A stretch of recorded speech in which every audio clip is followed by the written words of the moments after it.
Peter, this is for your eyes only at the moment. I've been working on this for about, 4 years concerning the rival poet festivals. A series of no. No, I am that I am. No, time, thou shalt not boast that I do change. Surrounded by two triple towers. No, it was builded far from accident. And no, let me be obsequious in thy heart, in the centre, I believe, of the king's chamber. Prayerful, obsequious. And an equivalent of no in Sonnet 126, where there are two final lines missing. No. When we look at the construction of these, the first is obviously very Freemasonic: level, reckon, straight, bevel, rank. Thy pyramids, dressings. This is an architectural term. It suffers not in smiling palm or falls. Of course it doesn't. It's built to last. I bore the canopy, a reference to Newt, and laid great bases for eternity, bases of those pyramids. And this by waning grown, by becoming less, you have grown. Nature, or sovereign mistress of Iraq, is talking about the inevitable destruction of time, evident in the pyramid. But these are, as it turns out, a perfect replication of the dimensions of the king's chamber, which are 19 by 17 by 34. A very precise mathematical construction. So all of these are giving us, actually, I don't show it in this presentation, but they're giving us the grids. A gravestone is in a 17 grid that gives us an inverted tau cross. Sonnets are in a 19 grid that give us inverted tau cross. Monument is in a 34 grid that gives us, actually gives us no inverted tau crosses, but that's another presentation because there is a hidden one. And the total of that false door is 19, 19, 17, which is 55. And you'll see that in my first book. The 55 is the grid that gives us an inverted tau cross again. So all of this literally is indicating sonnet structure, pyramid, overlaid on the great pyramid structure, which gives us precisely at the center 81 and 82. 81 being obviously the sarcophagus of the king's chamber.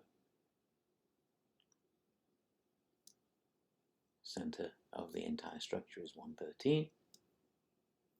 Sonnet that should really be about St. George, but it's not. It's about the Eye of Horus. Okay, and his Nibs' birthday. So looking at this, the generally accepted rival poets of these, why is 81 missing? Because it's a deliberate attempt to show us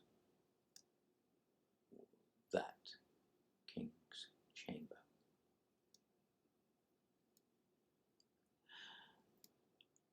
Yeah. Unknown caller.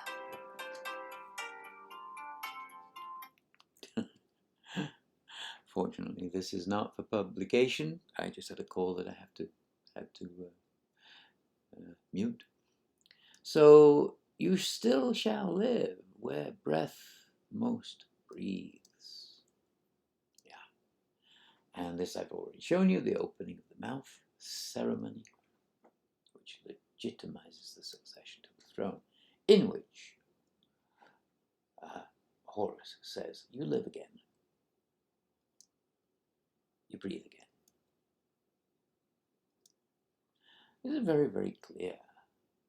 But in 82, we have this oral look, which is a reference to the center of the first folio. I haven't got this finished yet, but ore, mouth of God, I will be, I will be. Once you remove the 81, you have this perfect balanced symmetry again, which matches all this fair youth section after the procreation section. We still have perfect balanced symmetry here in the final Dark Lady section, wherein we find the will sonnets, 135, 136. These have mathematical implications, which I won't go into here. Capitalized wills and non-capitalized wills, 20 altogether, which is the center of the Enochian tables, the 20 names of God in the center that are not part of the 624 characters of the 4 quadrants. So you've got absolute perfection in the way this is built, altogether with this being the very center, and I think that's about enough to show that looking at the calendrical structure, which is, I think you know by now, I am saying that Shakespeare is using a 365-day calendar to overlay all the sonnets on top of it, such that each sonnet number has a day of the year associated with it. Not that it's a day-for-day, one-to-one calendar, but that any significant dates can be mapped onto certain sonnet numbers, and then when you read the sonnet with respect to that particular day, you understand its hidden deep meaning. So on the left we have the sonnet numbers, on the right we just have a pure 365-day calendar, in which I want to show you what I believe is the perfect balance of this rival poet series and what it's really saying. So we've got this Quinquatria, a yearly cultural festival held in honor of the Roman goddess Minerva. The Greek equivalent is Panathenaea, a cultural festival held in honor of the Greek goddess Athena. So Quinquatria gets its name from having been held on the 5th day inclusive after the Ides of March, therefore March 19th, and Ovid states the festival lasted 5 days, ending March 23rd. That's very, very clear from Ovid. In the sonnet's calendrical structure, these dates correspond with sonnet 78, the first of the rival poet series, through 82, their resumption after excluding the missing King's Chamber sonnet. Okay.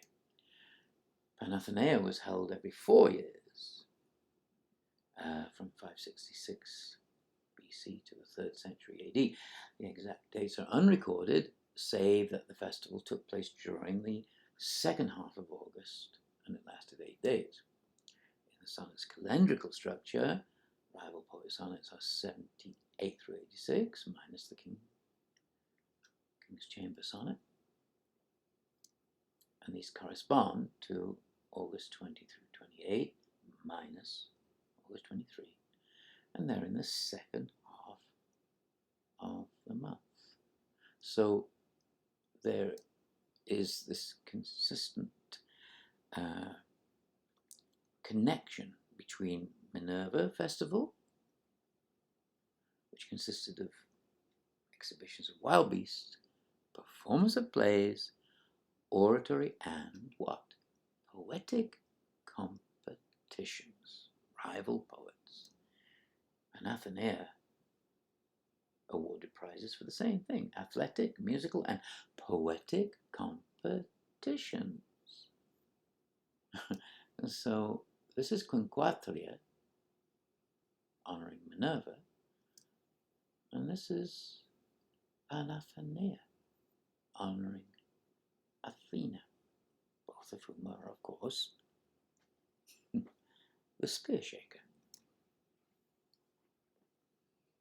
Balanced perfectly above it by the so-called rival poets, capitalized will and non-capitalized will, the real will and the hidden will,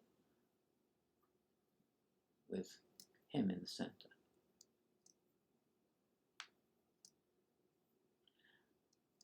All right. So this is only for your eyes. I haven't finished it yet. I've been working on it 4 years, but it will soon be ready for public consumption.